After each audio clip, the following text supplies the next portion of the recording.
पाकिस्तानी अदाकारा हीरा मानी को बैरून मुल्क लंदन में कॉन्सर्ट करना महंगा पड़ गया। सोशल मीडिया साइट्स पर अदाकारा हीरा मानी के कॉन्सर्ट से वीडियो खूब वायरल हो रही है, जिसमें उन्हें शर्मिंदगी का सामना करना पड़ रहा है।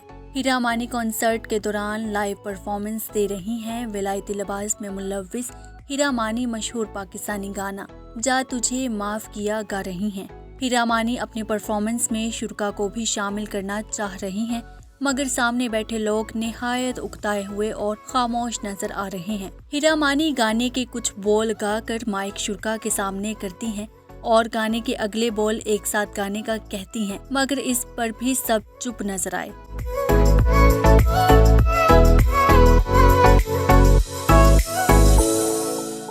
कॉन्सर्ट में अच्छी खासी छाई खामोशी पर हीरा मानी कहती हैं कि मेरे साथ गाकर इस परफॉर्मेंस में मेरा साथ दें, वरना मैं परफॉर्मेंस शुरू नहीं करूंगी, जिस पर शुरा के कानों पर जूं तक न रेंगी। हीरा मानी शर्मिंदा होकर शुरा को तकने लगती हैं और थक हार कर पाकिस्तान जिंदाबाद का नारा लगाती हैं, जिस पर नाजरीन भरपूर रद्द अमल देते हैं। इस वीडियो का वायरल होना ही था कि हीरा मानी पर खूब तनकीद की जा रही है। सारिफीन का कहना है कि हीरा को याद होना चाहिए कि वो एक अदाकारा है, गुलकारा नहीं, जबकि कुछ सारिफीन की जानिब से हीरा मानी के पहनावे पर तनकीद की जा रही है। अरूज फातिमा, मेट्रो टाइम न्यूज़।